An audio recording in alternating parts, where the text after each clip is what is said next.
नमस्कार सभी को। आज हम बात करने जा रहे हैं क्लास 6 का एक बहुत ही अच्छा टॉपिक यानी सजीव और निर्जीव वस्तुओं के बारे में। जो क्लास 6 का सजीव और निर्जीव वस्तुएं हैं, यानी क्लास 6 के बच्चे हमारे बहुत छोटे होते हैं, तो उनको हम कैसे बताएंगे कि कोई चीज़ सजीव है या निर्जीव है।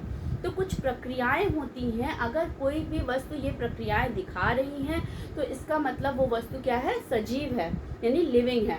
और अगर कोई वस्तु ऐसी प्रक्रियाएं नहीं दिखा रही हैं तो इसका मतलब वो नॉन लिविंग है। तो यहाँ पर हम बात कर रहे हैं सजीव और निर्जीव वस्तुओं के बारे में, यानी लिविंग और नॉन लिविंग थिंग्स के बारे में। तो सजीव का जो सबसे पहला इम्पॉर्टेंट बात होती है कि जितने भी आपके सजीव होते हैं उनमें पहली प्रक्रिया आपको ये देखने को मिलती है पोषण की, यानी पोषण मतलब खाना पीना। यानी जितनी भी सजीव चीज़ें होती हैं वो क्या करती हैं कि अपने आप को पोषित जरूर करती हैं, यानी अपना भोजन जरूर ग्रहण करती हैं। तो अगर कोई भी सजीव वस्तु होगी, कोई भी वस्तु अगर वो भोजन ग्रहण कर रही है तो वो किस में आएगी, सजीव में। ठीक है ना। जैसे मनुष्य है, जैसे हमारे पेड़ पौधे हैं, वो उनको पेड़ पौधों को भी भोजन की ज़रूरत होती है। आप सभी ने पहले भी, इससे पहले के टॉपिक में भी पढ़ा है कि प्रकाश संश्लेषण द्वारा पेड़ पौधे अपना भोजन बनाते हैं। वैसे ही जो मनुष्य है वो भी अपना भोजन ग्रहण करते हैं। तो इस तरीके से हम कह सकते हैं कि जो पेड़ पौधे हैं, चाहे हम लोग हैं, हम लोग किस में आएंगे, सजीवों में। लेकिन अगर हम किसी मेज की बात करें, ब्लैक बोर्ड की बात करें, तो क्या इनको पोषण की ज़रूरत होती है? नहीं। तो ये किस में आएंगे, निर्जीव में। तो पहला जो प्रक्रिया है, अगर कोई भी अपने आप को पोषित कर रहा है, अपना भूख को मिटा रहा है, तो वो किस में आएगा, सजीव में। फिर दूसरा जो टॉपिक है वो है श्वसन का। श्वसन मतलब रेस्पिरेशन। श्वसन को हम लोग बोलते हैं अंग्रेजी में रेस्पिरेशन। रेस्पिरेशन एक ऐसी प्रक्रिया है जिसमें वातावरण में उपस्थित ऑक्सीजन को जो है हम लोग लेते हैं और कार्बन डाइऑक्साइड जो है निकालते हैं। तो ये जो रेस्पिरेशन प्रक्रिया है, कोई भी वस्तु अगर वो श्वसन की प्रक्रिया कर रहा है तो इसका मतलब वो कैसा है, सजीव है।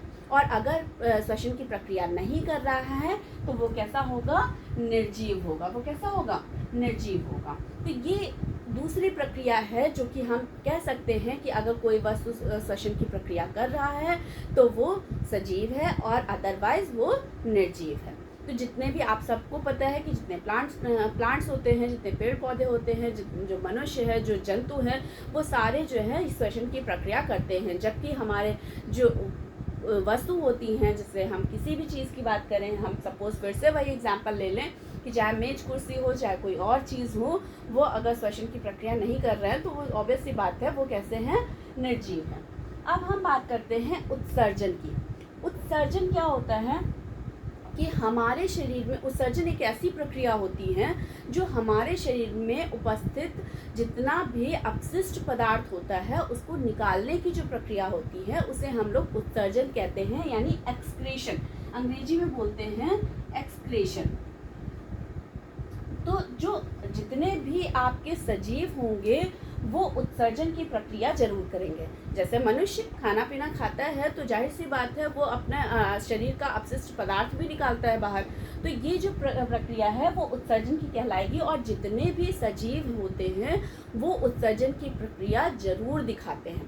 ठीक है ना। तो इस तरीके से हम कह सकते हैं कि जो भी वस्तु जो है उत्सर्जन की प्रक्रिया कर रही है वो क्या है, सजीव है।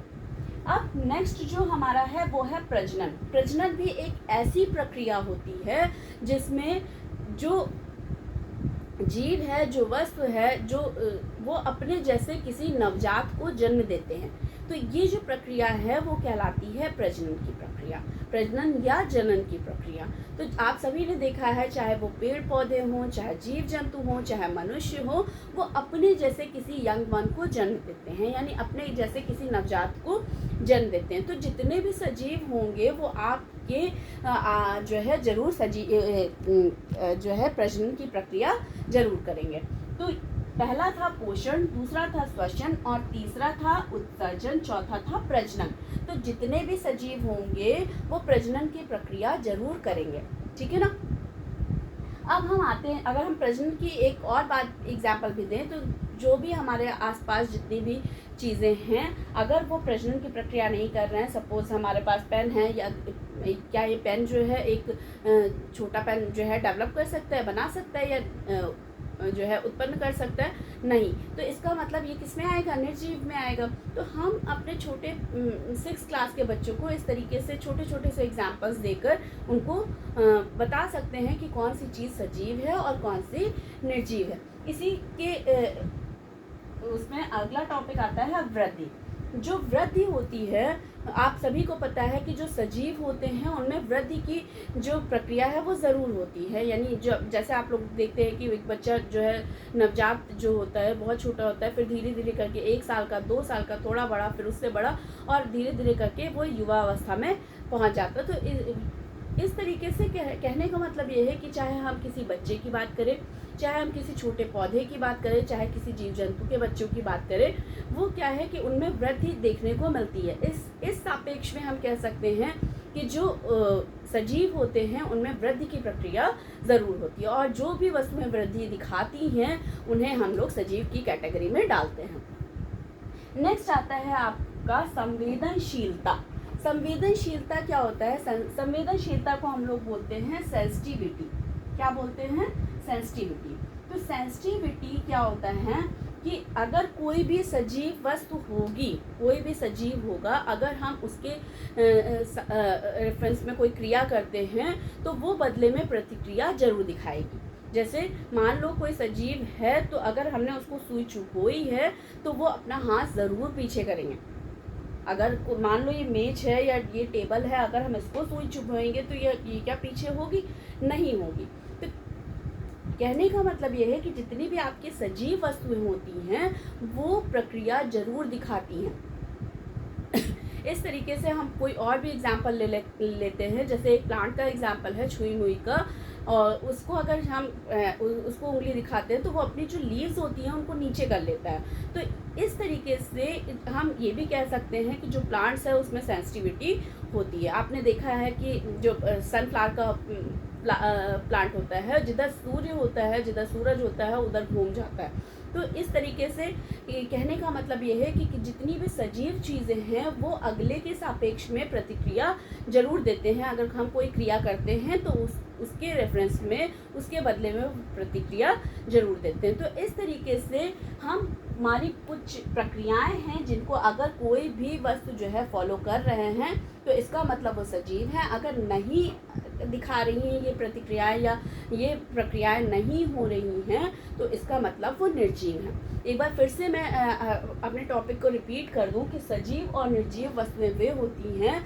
जिनमें कुछ स्पेशल प्रक्रियाएं पाई जाती हैं।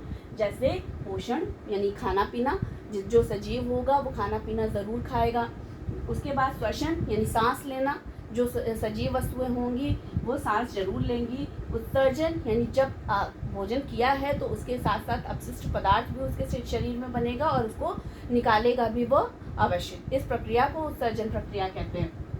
प्रजनन, जो भी सजीव वस्तुएं होंगी वो अपने जैसे किसी नवजात को जन्म जरूर देंगी। वृद्धि का मतलब होता है बढ़ना, यानी कोई भी सजीव वस्तु होगी वो उसमें वृद्धि जरूर होगी। ठीक है ना। संवेदनशीलता यानी अगर हम किसी सजीव के प्रति अगर कोई क्रिया कर रहे हैं तो वो बदले में प्रतिक्रिया ज़रूर देंगे। तो ये इस तरीके से ये सजीव की, और जबकि अगर हम नॉन लिविंग में देखें यानी निर्जीव में देखें तो निर्जीव कोई भी इस तरीके की एक्टिविटी यानी प्रक्रिया नहीं दिखाते हैं, तो वो क्या है? निर्जीव हैं। तो इस तरीके से हम क्लास 6 के बच्चों को बहुत इजी तरीके से बता सकते हैं कि सजीव और निर्जीव वस्तुएं कौन सी होती हैं। धन्यवाद।